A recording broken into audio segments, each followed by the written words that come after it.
साल 1924 की बात है। जर्मनी के दो भाई एडी डासलर और रूडी डासलर ने मिलकर एक जूते की कंपनी ओपन करी और उसका नाम रखा डासलर ब्रदर्स। लड़ाई तो हर जगह होती है, पर अगर मैं आपसे कहूं कि एक ऐसी लड़ाई जिसने दुनिया के दो सबसे बड़े ब्रांड बना दिए हैं, एडिडास और प्यूमा। हाँ जी दोस्तों, सही सुना आपने। आप सब ने कभी ना कभी एडिडास और प्यूमा पहना होगा। किसी को एडिडास पसंद है तो किसी को प्यूमा। पर क्या आपको पता है कि ये दोनों ब्रांड एक ही कंपनी से स्टार्ट हुए थे? साल 1924 की बात है। जर्मनी के दो भाई एडी डासलर और रूडी डासलर ने मिलकर एक जूते की कंपनी ओपन करी और उसका नाम रखा डासलर ब्रदर्स। इनके जूते इतने अच्छे थे और मजबूत थे कि इनके जूते ओलंपिक्स तक भी गए। फुटबॉल प्लेयर्स भी इनके जूते यूज करते थे।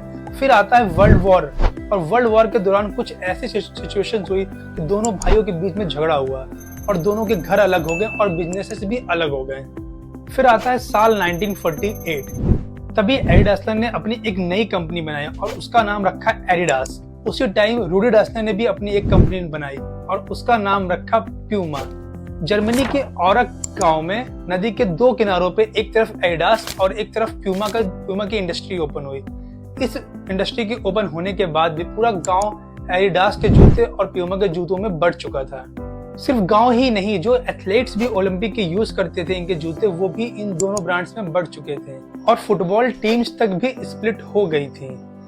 जैसे हमारे भारत में लड़ाई के बाद जमीन बढ़ जाती है, वैसे 100 साल पहले ही दो भाइयों की लड़ाई की वजह से दुनिया के दो सबसे बड़े ब्रांड बन जाते हैं, एक प्यूमा और एक एडिडास। तो दोस्तों याद रखिएगा कि प्यूमा और एडिडास आप जो पहनते हैं वो एक ही कंपनी से स्टार्ट हुए थे।